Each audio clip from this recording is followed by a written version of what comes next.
Assalamualaikum warahmatullahi wabarakatuh. Bismillahi walhamdulillah, wassalatu wassalamu ala rasulillah, wala hawla wala quwwata illa billah. Amma ba'du, faqad qala Allah ta'ala fi kitabihil karim, a'udzu billahi minasy syaithanir rajim. Bismillahirrahmanirrahim. Wa ma khalaqtul jinna wal insa illa liya'budun. Shadaqallahul azim wa shadaqa rasuluh. Hadratul mukarramin, para alimil ulama, para asatid, para hujaj, tokoh masyarakat, tokoh agama. Apa kita harus belajar prinsip-prinsip ibadah agar kita tahu? Karena kita diciptakan memang untuk ibadah kepada Allah. Jadi kalau kita ibadah ini nggak tahu apa yang kita lakukan, ya saya kira akan menjadi sia-sia. Sia-sia kita.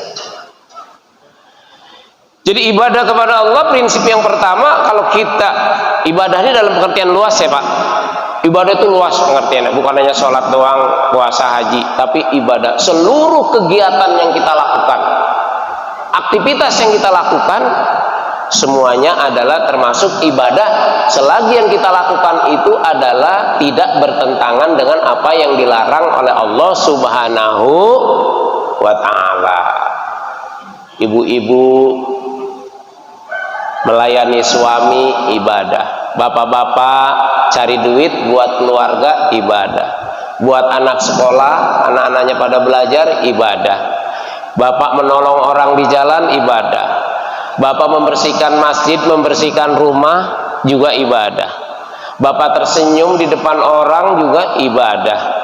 Semua yang kita lakukan yang tidak bertentangan dengan apa yang dilarang oleh Allah atau yang diperintahkan oleh Allah Subhanahu wa ta'ala kita lakukan, bentuknya apapun, maka itu artinya punya nilai ibadah kepada Allah Subhanahu wa ta'ala. Jadi prinsip yang pertama, kalau kita ibadah ingin menjadi ibadah yang terbaik dan diterima oleh Allah, yang pertama prinsipnya adalah apa yang kita lakukan harus ikhlas.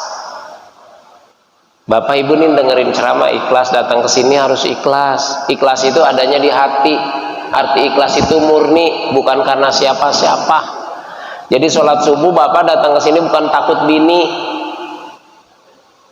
Ibu-ibu juga datang kemari bukan karena ingin dipuji jadi istri soleha. Bukan karena itu semua. Semua yang kita lakukan datang ke masjid ini karena memang atas dasar ketulusan kita kepada Allah. Tidak karena suami, tidak karena tetangga, tidak karena yang lain, murni karena Allah kita beribadah. Itu kategorinya adalah kategori yang ikhlas. Jadi kalau ibadah nggak ikhlas, nggak akan bisa diterima oleh Allah Subhanahu wa ta'ala. Wa ma umiru illa liya'budullah mukhlishina lahuddin. Gitu. Jadi tidak kami perintahkan kepadamu untuk beribadah. Kita nggak diperintah kok ibadah, mau enggak terserah. Kecuali kalau kita mau melakukannya dengan penuh kesadaran, keikhlasan, ketulusan kita kepada Allah Subhanahu wa ta'ala. Jadi nggak dipaksa Pak ibadah mah. Allah mah nih kita mau sembah mau enggak ngomel, enggak marah. Orang yang nggak sholat juga duitnya lebih banyak daripada yang sholat kok. Kita yang ibadahnya rajin kadang-kadang rezekinya lebih sedikit daripada yang kagak sholat. Kita yang merasa selama ini sering ke masjid lebih banyak duitnya dari orang-orang yang nggak pernah ke masjid. Lalu kita bandingkan, berarti kita tidak ikhlas. Nggak ikhlas amat. Kok ibadah diukur sama rezeki yang Allah berikan kepada kita? Nggak boleh. Jadi kita nggak diperintah untuk ibadah. Kalau kita mau ibadah silakan dengan ikhlas. Jadi datang sholat subuh ke sini, ya memang kita perlu paksakan. Tapi memaksakannya bukan karena ya yang lain. Tapi emang karena kita memaksakan diri kita, saya harus bisa ke masjid, sengantuk apapun saya jalan terus. Jadi namanya semangat kalau begitu, Mbak.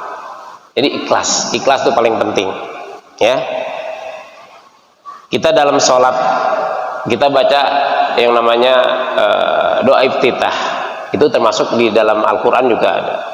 Inna sholati wa nusuki wa mahyaya wa mamati lillahi rabbil alamin. Itu bukan hanya sekedar doa iftitah, tapi itu Al-Quran, sebetulnya ada di Al-Quran. Inna sholati, sesungguhnya sholatku, wa mahyaya, inna sholati wa nusuki, ibadahku, wa mahyaya, hidupku, wa mamati, matiku, lillahi rabbil alamin, hanya untuk Allah. Begitu. Jadi apapun yang kita lakukan dengan lapang hati, terbuka, tulus, ikhlas, hidup kita, mati kita, kita ikhtiar mencari rizki dengan sungguh-sungguh. Kalau kita mati, insya Allah menjadi syahid. Kalau niatnya karena Allah. Begitu jalan keluar, salam sama istrinya, Bu, aku mau berangkat kerja, doain biar selamat, gampang rezekinya. Kita baca Bismillahirrahmanirrahim.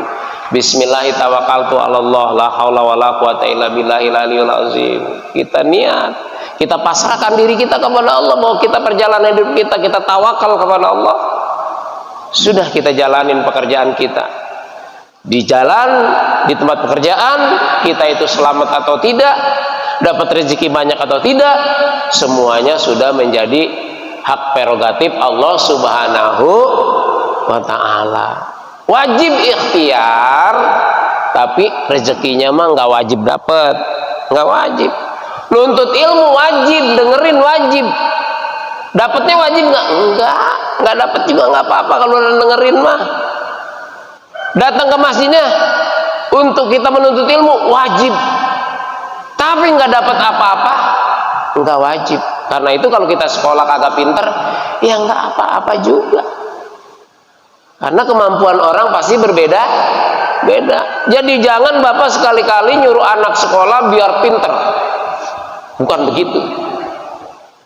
Anak kita suruh sekolah untuk menggugurkan kewajiban kita kepada Allah. Kewajiban apa? Kewajiban menuntut ilmu. Kan menuntut ilmu itu wajib. Talabul ilmi faridatun ala kulli muslimin wa muslimatin. Menuntut ilmu itu wajib bagi setiap muslim, baik laki-laki maupun perempuan. Di dalam hadis yang lain dikatakan utlubul ilma minal mahdi ilal lahdi. Tuntutlah ilmu dari sejak kita dalam buayan sampai masuk ke lubang lahad. Lubang lahad, lahdun, lahdi. Ya, liang lahat itu adalah kubur. Kalau kita belum masuk ke kubur, masih wajib menuntut ilmu.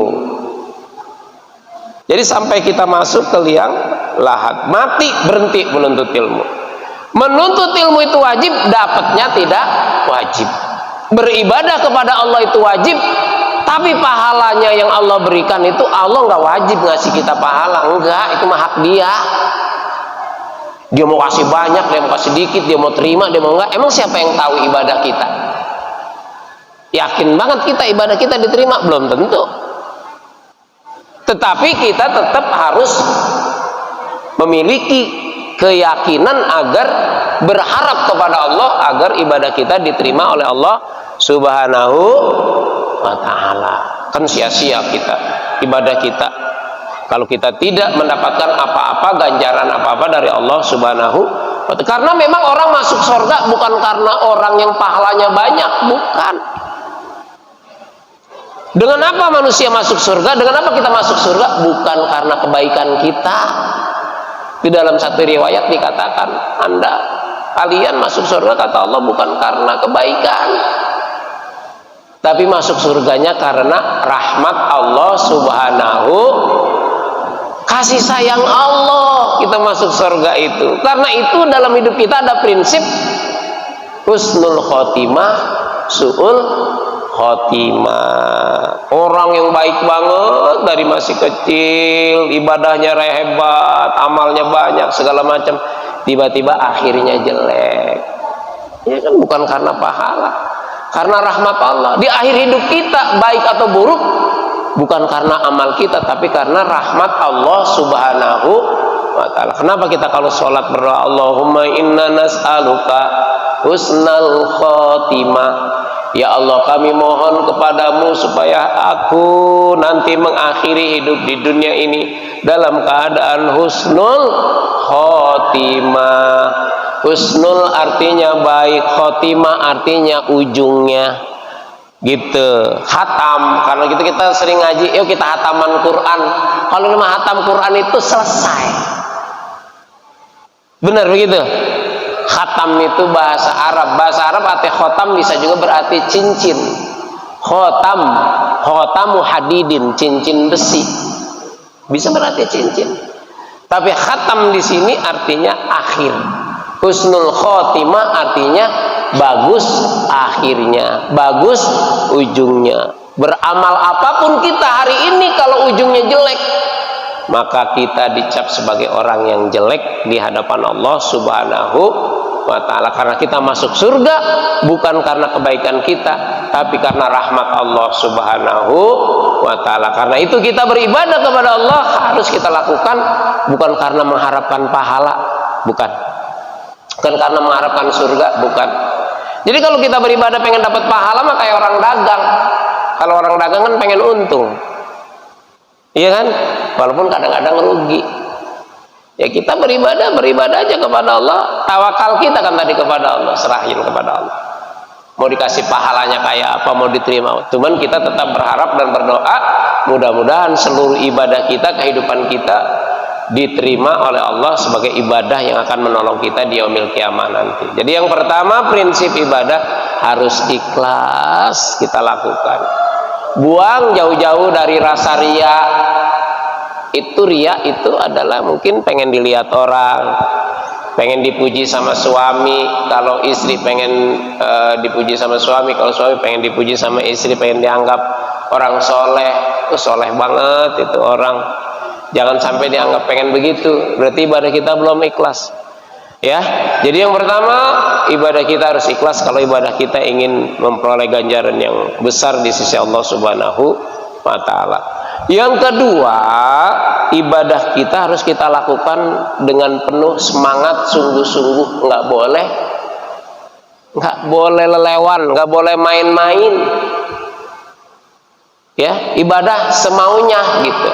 Nggak serius. Ya waktu sholat zuhur masuk, ya dia ibadah zuhur mah cuman semaunya, ntar aja lewatin waktu dan namanya tidak manjadda wajada. Jadi orang yang bersungguh-sungguh itu insya Allah pasti dia dapatkan sesuatu. Ibadah pun kalau ibadahnya sungguh-sungguh serius, insya Allah mendapatkan ganjaran dari Allahnya akan berbeda dengan orang yang ibadahnya main-main. Main-main itu ibadah, sholat ke masjid, tapi dia ya dengan tidak menyambut bahwa itu adalah perintah yang besar buat dia lakukan. Dia santai, dia pakai kain, pakai baju, ngasal, mau menghadap Allah gitu kan. Nggak ada rasa semangatnya gitu untuk mendapatkan, menyambut kebaikan yang Allah berikan kepada kita.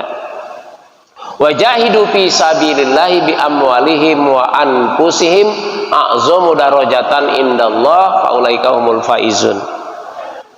Jadi orang-orang yang berjihad di jalan Allah maksudnya sungguh-sungguh untuk melaksanakan apa yang Allah perintahkan. Serius, semangat, sungguh-sungguh. Baik itu hal yang bersifat harta, misalnya berzakat, bersedekah dan lain sebagainya, ya. Baik yang bersifat tenaga, pikiran, kita lakukan dengan sungguh-sungguh di jalan Allah, a'zamu darajah. Insya Allah diberikan derajat yang mulia di sisi Allah. Ulaika humul faizun, dia termasuk orang yang beruntung. Jadi kalau kita tidak serius, tidak sungguh-sungguh, maka kita termasuk orang-orang yang tidak beruntung beribadah juga. Ibadah ma ibadah tadi itu tidak akan mendapatkan nilai yang terbaik di sisi Allah Subhanahu wa ta'ala. Karena kita harus dalam melakukan kebaikan itu harus dengan semangat, dengan sungguh-sungguh, dengan serius untuk mencapai hasil yang terbaik. Kira-kira begitu. Beda orang yang sungguh-sungguh sama orang yang tidak sungguh-sungguh, yang penuh dengan semangat dengan yang tidak semangat. Mencari rezeki misalnya, kalau dia dagang kopi misalnya di pinggir jalan, dia nggak semangat nih, asal keluar kata, yang penting mah keluar lah, kan wajibnya keluar, kan begitu. Cari rezeki wajib keluar, ibadah juga kan itu ibadah. Tapi di tengah jalanan dia duduk aja, taruh motor di samping, ya nunggu orang lewat aja misalnya. Udah, bahkan dia ngelar koran, dia tidur juga di situ. Itu namanya tidak sungguh-sungguh, tidak serius. Rezekinya beda. Wajibnya gugur, tapi dapat nggak? Nggak dapat rezeki yang cukup, nggak dapat rezeki yang banyak. Tapi kalau di sini, di sini kayaknya kurang pas nih. Nyari lagi tempat yang lain, pindah lagi di tempat orang banyak nongkrong, dia berhenti lagi. Banyak orang yang pesan kopi, teh, minum dan lain sebagainya. Itu namanya sungguh-sungguh. Kalau nggak sungguh-sungguh mah, yang penting kagak diomelin sama bini. Kira-kira begitu. Kalau persoalan udah datang dari luar, mau dapat duitnya berapa, bini dikasih berapa aja juga emang enak. Kebetulan istrinya juga solehah, dikasih duit berapa aja mau, nggak pernah ngomel, udah adem banget jadi suami dah kalau gitu dah. Cari rezeki banyak tidurnya, nggak semangat, nggak berpikir ke depan harus lebih baik, kira-kira begitu. Nah, oleh karena itu ibadah apapun, karena saya menjelaskan konteks ibadahnya bukan hanya sholat, puasa, haji, tapi ibadah itu dalam konteks aktivitas kehidupan kita yang baik, yang diperintah Allah, itu ibadah harus kita lakukan hendaknya dengan sungguh-sungguh, kira-kira begitu. Kemudian yang ketiga, ibadah kalau ingin dinilai oleh Allah dengan nilai yang sempurna, bahwa beribadah itu harus dengan kecerdasan. Dengan kecerdasan ya Pak. Apa ya ibadah cerdas itu? Ibadah cerdas itu ibadah dengan ilmu. Ini kita sholat, tahu nggak ilmunya? Itu ketika kita bilang ini Allahu Akbar, itu namanya apa tuh? Kalau dalam ilmu istilah fikihnya, terus kita tahu, terus kita pindah bergerak, kita pegang seperti ini, namanya apa? Bangun namanya apa? Kalau duduk di antara dua sujud namanya duduk apa? Kalau duduk tahiyat akhir namanya duduk apa? Kan gitu. Harus kita tahu juga namanya ibadah dengan ilmu. Itu ya.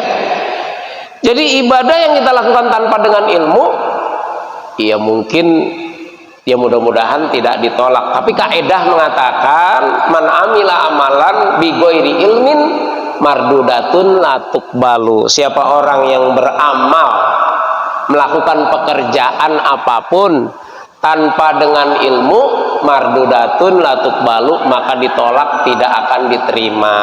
Dia sholat nggak tahu ilmunya, ngikut doang karena bapaknya sholat, emaknya sholat, masyarakat pada sholat, dia juga ngikut sholat, tapi dia nggak pernah belajar, nggak pernah tahu. Itu namanya tidak dengan ilmu. Jadi belajar lagi. Kalau kita sudah belajar misalnya dari sisi sholat satu, kita belajar tuh mulai dari berdiri itu kita sholatnya termasuk apa nih? Termasuk rukun apa sunnah? Harus tahu. Nah, berdiri ini termasuk rukun misalnya, atau syarat sholat, syaratnya harus berdiri. Boleh nggak duduk? Boleh. Boleh nggak tidur? Boleh. Kemudian kita takbiratul ihram, Allahu Akbar, itu termasuk apa tuh? Termasuk rukun sholat. Rukun sholat misalnya ada yang bilang 13, ada yang bilang 15, silahkan.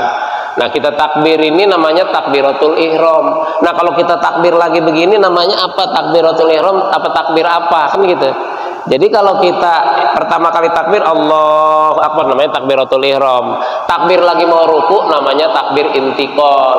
Gitu kan? Ya harus tahu juga.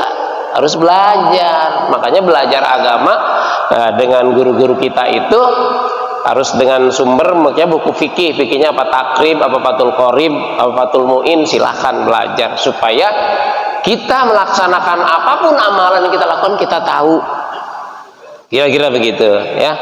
Kemudian tadi saya contohkan misalnya kaki kita tangan kita di lutut posisi 90 derajat, itu namanya apa? Ruku misalnya. Sujud, bangun dari sujud duduknya duduk apa namanya? Duduk iftiros, apa duduk tawarruk. Kan banyak istilah duduk juga kan gitu. Nah, semuanya kita tahu. Salah satu contoh aja tentang sholat. Jadi semua yang kita lakukan harus berdasarkan ilmu. Nah, kemudian kita sering sholat, melihat sholat orang, ada yang pakai kunut, ada yang enggak, ada yang takbiratul ihram ya Allahu Akbar, enggak ngangkat tangan, boleh apa enggak, kan gitu. Ini orang enggak ngangkat tangan disalahin, jangan. Karena mengangkat tangan itu dalam sholat ketika takbir itu hukumnya sunnah. Lah Bapak datang sholat Allahu Akbar, enggak apa-apa, emang kenapa? Hah? Enggak perlu ngangkat tangan, enggak apa-apa. Terus ada orang Allahu Akbar, Bismillahirrahmanirrahim, langsung baca langsung Bismillah ya, enggak baca doa iftitah, enggak sah dong sholatnya, enggak sah. Karena doa iftitah termasuk itu harus kita tahu, kan gitu. Kita ngelihat orang sholat la ilaha asyhadu an la ilaha illallah, ada yang begini, ada yang tangannya udah tiba-tiba begini begitu, illallah, begini aja tangannya digerakin aja begini nih tangannya nih. Kadang-kadang saya refleks kalau sama teman saya pernah begitu di sebelah, saya pegangin aja tangannya saya lagi sholat, saya refleks rumah kesel saya ngeliatinnya. Tangannya goyang aja, ada yang muter gitu tuh. Jadi memang di dalam hadis ketika dikatakan la ilaha illallah wa yuharrikuha, hendaklah dia menggerakkan telunjuknya. Nah, menafsirkan menggerakkan telunjuk itu yang beda-beda, itulah ilmu. Kan dari begini kita giniin gerak, tiba-tiba udah begini illallah gerak juga. Ada lagi yang gerakan yang gak puas, ke atas ke bawah muter begini, la ilaha illallah illallah asyhadu anna Muhammad. Aduh, luar biasa. Boleh begitu? Boleh. Ya, gerakannya tertentu. Kita juga kalau digigit nyamuk jangan ngeplaknya begini, nggak bisa, batal sholat kita. Kalau kita mau digigit nyamuk cukup begini aja tuh, gitu, tekan begini balik lagi, nggak apa-apa. Gegaruk juga cukup, yang gerak-gerakannya gini aja tuh. Ini nggak termasuk kategori 3 kali bergerak, gitu. Jadi kalau dalam satu rakaat dari baca Fatihah alhamdulillahirabbil alamin, gatal begini nih garuknya nih, udah batal nih. Tapi kalau misalnya gatal kita tekan aja gitu, tekan aja nih, tekan gatal dan nih biar hilang maksudnya, balik lagi, udah 1 kali gerak tuh namanya. Belum sampai ruku udah gatal lagi di jidat, ya Allah ampun dah, gatal kagak tahan. Apalagi kalau habis wudu tuh suka ada aja tuh sisa air gatal aja.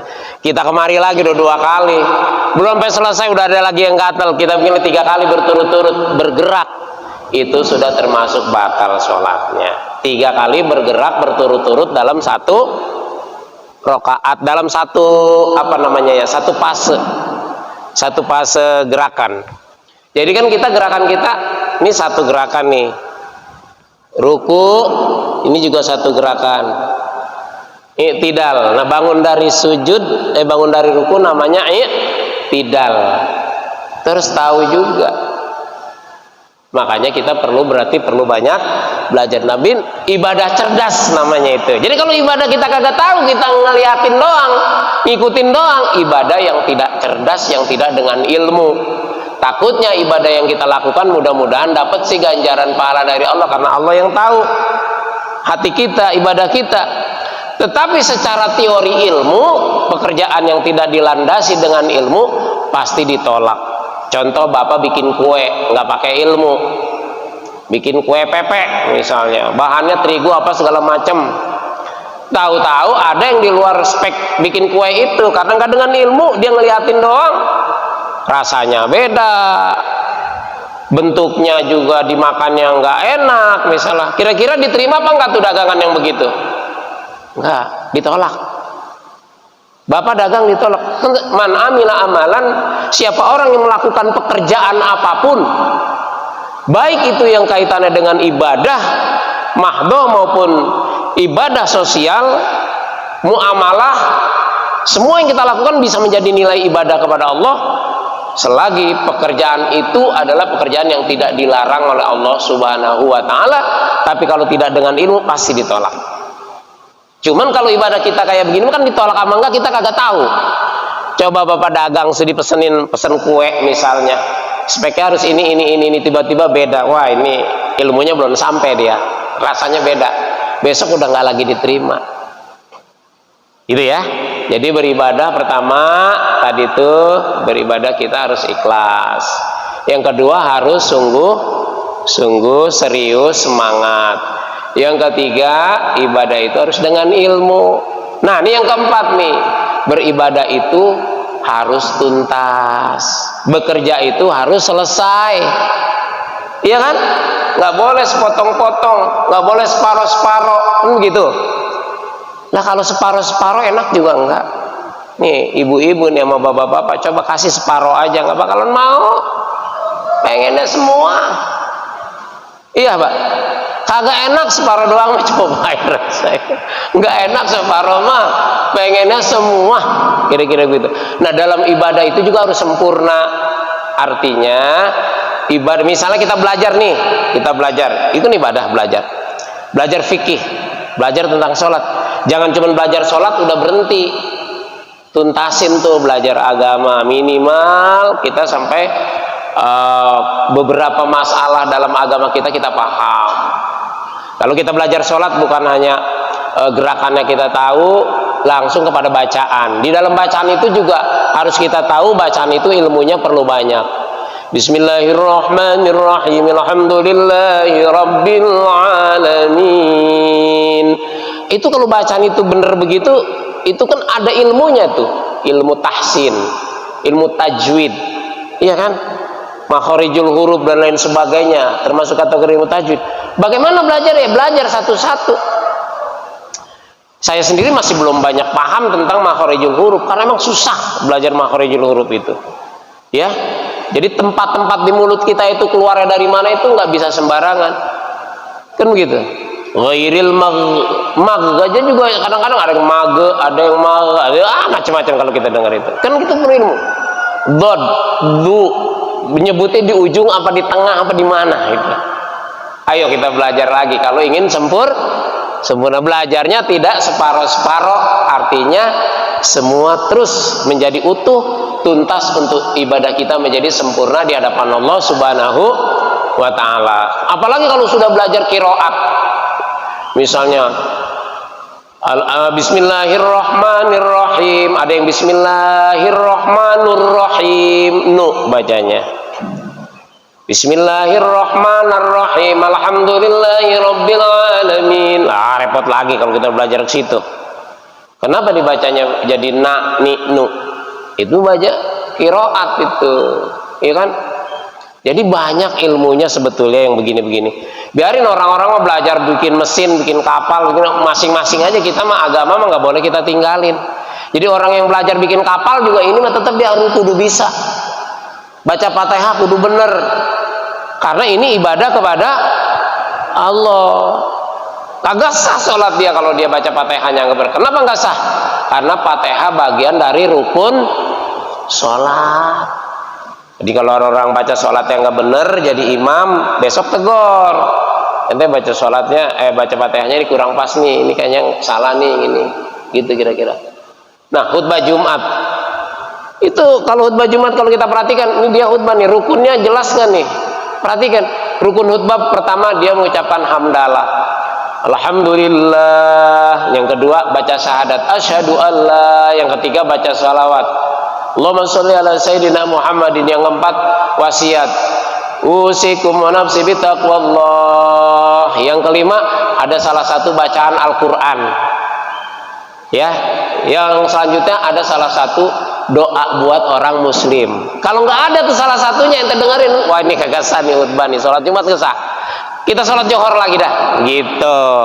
Nah, kenapa orang sholat Jumat kadang-kadang juga sholat Johor? Ada yang mengatakan itu penafsirannya banyak. Pertama, bahwa sholat zuhur itu memang sudah wajib dilakukan, nggak boleh ditinggalkan. Yang kedua, sholat Jumat itu hadir perintah kedua, tapi tidak menggugurkan sholat zuhur. Jadi orang yang sholat zuhur kudu juga sholat Jumat, atau orang sholat Jumat tetap zuhurnya dilaksanakan. Ahli tafsir. Yang kedua, kalau udah sholat Jumat mah pengganti sholat zuhur, nggak perlu sholat zuhur. Yang ketiga, ada orang yang sholat Jumat tapi zuhur juga mengatakan untuk lebih menyempurnakan, takut sholat Jumatnya tidak sah, kurang afdol, makanya dia sholat juga sholat zuhur. Begitu gampang kalau kita tahu ilmu mah nggak bakalan protes. Saya sholat di satu tempat, begitu sholat Jumat selesai langsung qomat, Allahu Akbar, sholat Johor. Kan kalau yang kata ekstrim mah, ngapain sih udah sholat Jumat pakai sholat Johor juga? Ya dia kagak tahu. Tapi kalau kita paham, oh begitu, ya silahkan, kan lebih baik. Jadi makanya beribadah itu harus dengan ilmu. Kalau dengan ilmu mah insya Allah menjadi sempurna, dan ganjaran pahalanya juga cukup besar dari Allah Subhanahu wa ta'ala. Dan yang terakhir, prinsip ibadah harus istiqomah. Belajar istiqomah nih. Kalau setiap bulan sekali ngaji terus. Jangan kalau lagi mau enggak. Terus menerus. Ibadah juga harus istiqomah. Nggak boleh ibadah kita tinggalin. Nggak boleh. Terus kalau biasa sodako, berapapun kita punya duit Jumat, istiqomah terus. Kalau lagi banyak punya duit 1 juta, rorod yang merah. Lah punya duit yang merah doang, nyari yang abu-abu, yang 2.000, nggak apa-apa, tapi terus menerus istiqomah dia jalankan. Itulah prinsip ibadah. Sholat sunnah istiqomah, sebelum subuh dia cepetin sholat, datangnya ke masjid untuk bisa ikut sholat sunnah, baik dia mau sholat 4 rakaat ataupun 2 rakaat, silahkan. Itu namanya terus menerus istiqomah, nggak boleh berhenti. Kalau nggak berhenti dia istiqomah, insya Allah manfaatnya besar untuk yang mengerjakannya. Tapi kalau kadang-kadang, namanya kadang-kadang mau, kadang-kadang enggak, pasti berbeda. Saya kira itu yang bagian penting dari pertemuan kita, kuliah kita pada subuh kali ini. Mudah-mudahan apa yang telah saya sampaikan menjadi lebih bermanfaat, menjadi pedoman buat kita untuk melaksanakan ibadah kita kepada Allah Subhanahu wa ta'ala. Barakallahu li wa lakum fil Qur'anil azim. Wassalamualaikum warahmatullahi wabarakatuh.